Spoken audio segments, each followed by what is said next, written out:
The need is to create a climate of fear, because we need a frightened population to enact otherwise horrific and economically crippling things like the Green New Deal and the Paris Climate Accord. Why in the world would the United States voluntarily impose something that's going to raise our energy costs, which will then raise everything, every commodity price, and that's the stated goal of the Green New Deal and the Paris Climate Accord. The stated goal is to raise costs for energy. I am joined by Gregory Wrightstone, geologist and author of Inconvenient Facts, the science that Al Gore doesn't want you to know. Greg, thanks so much for being here. Oh, thank you very much. Now, you actually wrote your book, Inconvenient Facts, in response to Al Gore's movie on climate change called An Inconvenient Truth. Why did you feel the need to write a book in response to what Al Gore had to say? Well, it was actually, I didn't set out to write a book, which is unusual. Most people say, oh, I'm going to write a book, and then they do. What I did, this was the result of my personal search for the truth. As a geologist, I heard so many conflicting things. It's too wet, it's drought, there's too much snow, there's not enough snow, go back and forth, you've heard it all. And I heard all these claims of pending climate catastrophe and things that were horrible.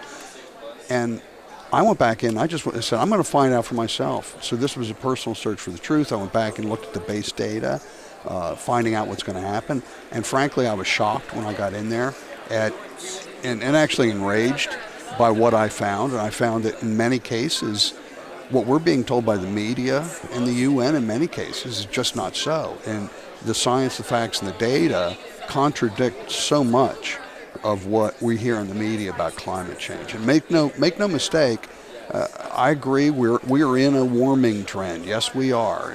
But the fact of the matter is, it started over 300 years ago, and the first 200 at least of that, maybe 250, was 100% naturally driven. What we're being asked to believe is that those natural forces that have been driving temperatures since the dawn of time, they all ceased sometime in the 20th century, and that's just not the case. So the debate, and yes, Virginia, there is a debate, is it mostly man-made now since the mid-20th century? Is it natural cycles that we've seen time and time again? And I don't dispute that the increase in CO2 is man-made, and I don't dispute that it adds a little bit of warming to the atmosphere. I believe it's modest, and it's overwhelmed by the natural forces that have been driving temperature again since the dawn of time. So if there are these sort of natural cycles in the earth of warming and cooling, are we experiencing a more extreme cycle of warming than we ever have before? If we look over I like to look over the last 10,000 years of temperature data, and we find that there were 9 other warming trends. And in fact, in my smartphone app and in the book, I take a detailed look at those other warming trends. We find out that all of those previous warming trends were warmer than we are today. And I also look at the rate of warming, and the rate of warming we're at over the last 100, 150 years is very similar. In fact, 5 of the 9 warming trends had higher rates of warming than what we've seen over the last century or so.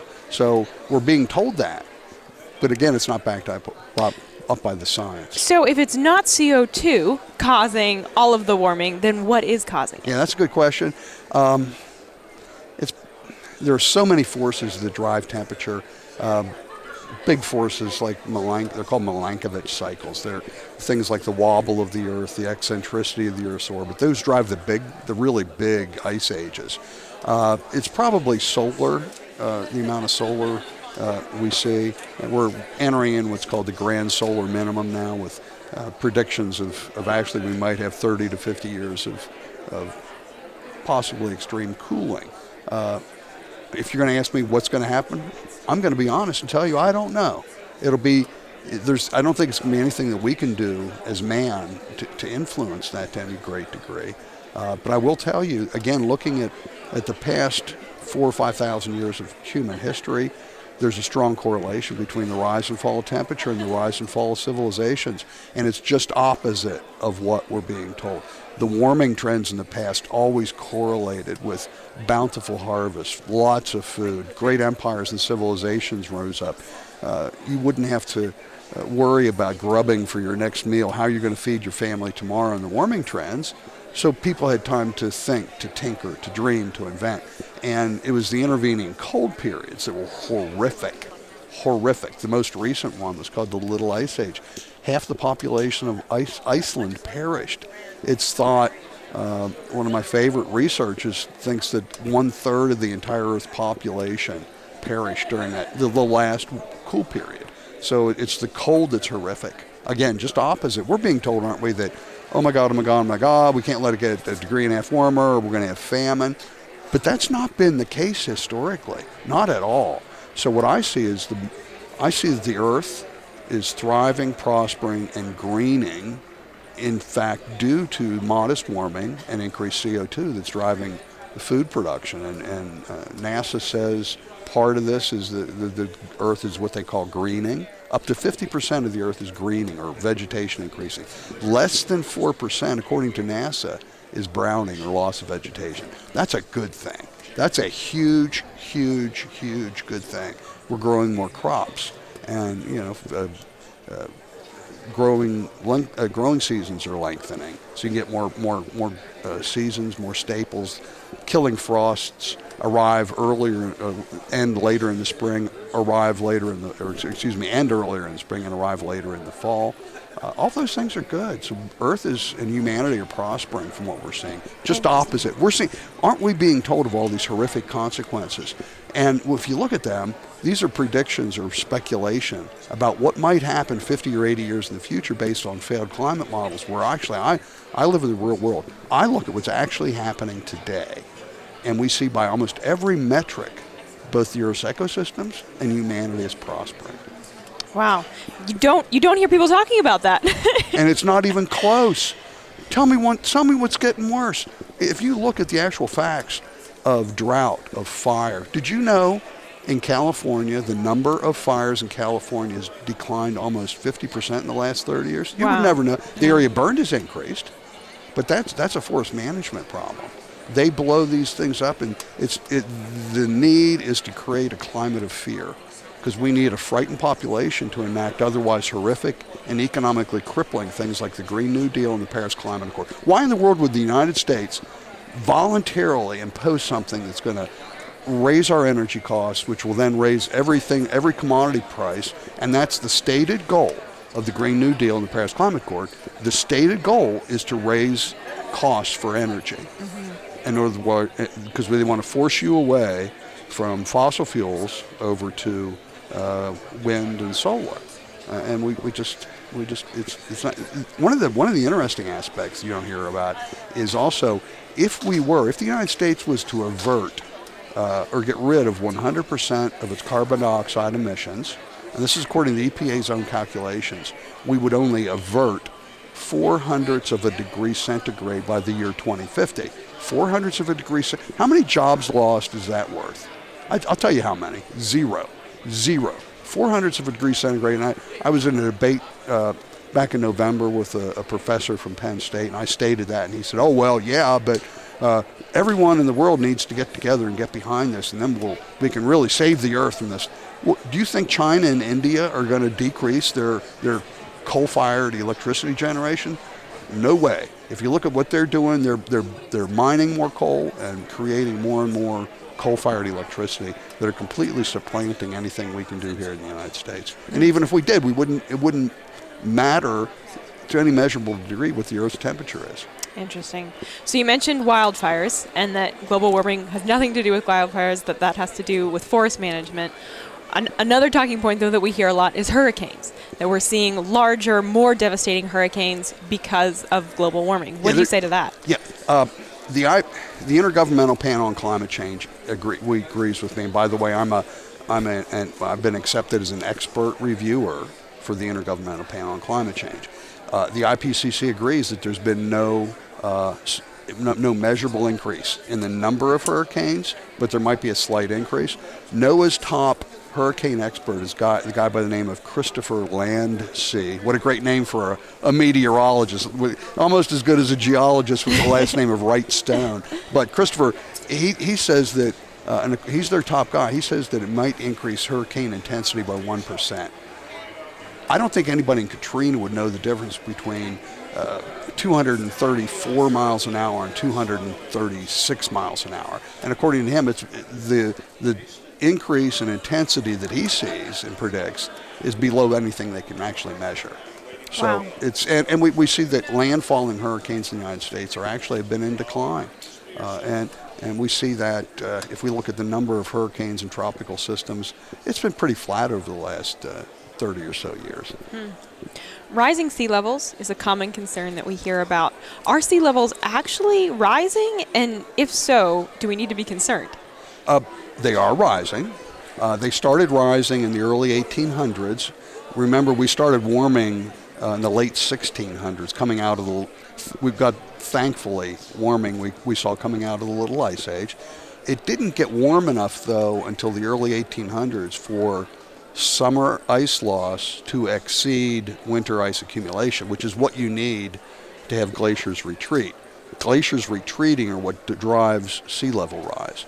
So by about 1850, we saw that sea level rise and glacial retreat, which go hand in hand, both are about the same rate of sea level rise and glacial retreat as what we've seen over the last several decades, which is about 10 inches per year. So, or per decade, excuse me. So, we've got less than a foot of rise in the last 100 years, which is, it's not alarming. And again, part of this, if we look back in the 1800s, we weren't adding much CO2 at all. It really was the mid-20th century when we started adding CO2 in earnest to the atmosphere. So there are things that we can do to mitigate against this modest rise in sea level. There are some places where the Earth itself is subsiding faster than sea level, and those places like Miami, in fact, is they're subsiding faster than sea levels rising. So there should be concerns, but there are things you can do to mitigate this. What are some of those things? Well, if we look at the Netherlands, what have the Dutch done? I mean, almost the entire country is below sea level. They've built seawalls over centuries, and this was with 17th, 16th century technology. So places like that, you can build that up.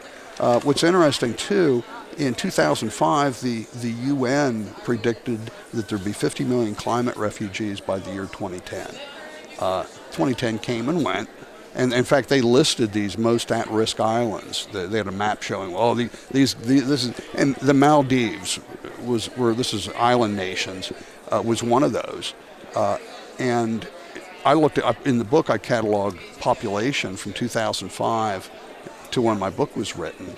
And the population of these at-risk islands, instead of people fleeing the islands, people are moving to them. So there's been a great increase. They're going to this tropical paradise that it is. And the Maldives right now are building 3 new resort hotels and a new airport. They're funded by big equity companies, and they're insured by large insurance companies. Do you think if that was really a risk, they would put hundreds of $millions? These guys, they're very risk averse. They're not going to do it if they're not going to put, each one of these is, tens of millions of dollars each. So we look at something like that. So in fact, some of the Maldives Islands are actually increasing in areas. It's a geologic process. So, Interesting.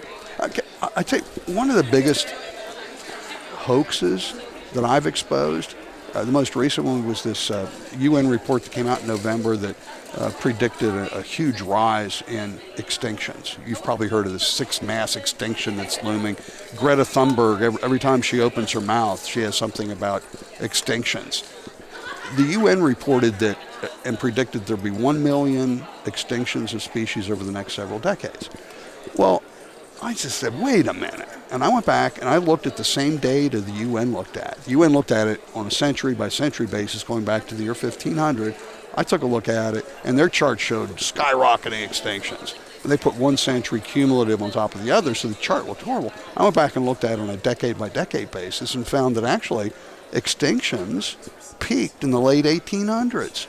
And they've been in significant and steady decline since. So to get to their 1 million extinctions in that time period, you'd have to have almost 30,000 extinctions per year. Do you know what it's been in the last 40 years average? I won't make you guess. It'll be 2. Wow. 2 extinctions per year. This is using the IUCN Red List, the same data source the UN used. 2 extinctions per year. Oh, well, we'll get to 30,000 pretty soon. No, we won't. No, we won't. The big story that the UN, instead of this alarmist reporting and mischaracterization and misuse of scientific data, which they did, is the main theme of that should have been that we are doing, as humans, are doing a really, really, really good job protecting our endangered species, as we should. That should have been the story, not, oh my God. And think about it. They listed the number one risk of species is habitat loss. So what's their solution to climate change? Pave over hundreds of square miles with solar and wind power to chop up more endangered species than eagles and hawks, and to cover up forest and desert and grasslands with solar panel arrays. That's their solution, is more habitat loss. And so it's ironic, isn't it? It's very ironic. Yeah. Now, you mentioned Greta Thunberg. She really has become the face of climate change. Is there anything she's gotten right in her arguments? Apparently, because she just signed a lucrative contract with BBC to do I've been wrong about her. I'm the first to admit it, because I've accused her of being anti-capitalist, and apparently she's not, since she just signed this big contract with the BBC. She's apparently a capitalist after all, so I was wrong. I'm sorry, but yeah. Interesting. All right, well, can you quickly summarize what the true narrative of climate change really is? Well, I can tell you my philosophy. Yeah, please do. My philosophy is that we should use all of Earth's resources for the betterment of mankind and do it as good stewards. Bam. I like it. Bam. That's it. Now, you created an app. Tell me a little bit about the app that you created, and also why Apple removed it 2 days after it went live. Yeah, we created just a powerful, powerful app. It's got all 60 charts of my 60 inconvenient facts in the book, backed up with original videos. It's awesome. I rolled it out on the Glenn Beck show down in Dallas, and immediately thereafter, Apple took it off the App Store. The name of the book is Inconvenient Facts, the Science That Al Gore Doesn't Want You to Know. And I'm not going to make you guess which ex-vice president sits on Apple's board of directors, but it begins with Al and ends in Gore. So that might add something to do with it. Our app is state-of-the-art, best climate change app available. The other ones out there look like failed middle school science fair projects. We got it out there, and thank you for the Daily Signal. Wrote a story the next day and blew it up. You guys broke the story of Apple weaponizing the App Store. They said this is really the first we've seen it. It ended up being #1 story on Drudge for 24 hours. And it got me, and the book sales just skyrocketed. We got up to top 10 bestsellers overall on Amazon, and the book's been going just gangbusters ever since. So Apple removing the app kind of had the opposite effect of what they intended. Exactly. And we ended up getting it. My app developer said, I think I know what I can get it back up. And I said, no, not yet. Let's give it 2 months, because we'll milk this for everything we got. So he ended up adding a camera function for the iPhone. So it puts my I Love CO2 banner across the bottom of any picture you take using the iPhone. And we think that's what got it back up. So it's available now. And remind me what it's called. The app itself, you just search for Inconvenient Facts. Okay. Yeah. That's perfect. Yeah. Great. And how can our listeners find your book and learn more about what you're up to? Well, I have a great website, inconvenientfacts.xyz. So I've got original videos, and you can learn. If you don't look at anything else, look at the video I have on the relationship between the witch hunts of the late Middle Ages in Europe and climate change. Fascinating. On it, I've got a chart documenting witches killed per decade compared to temperature, and they actually kept records of that. It's fascinating. So inconvenientfacts.xyz. Perfect. Greg, thank you so much for your time today. We really appreciate it.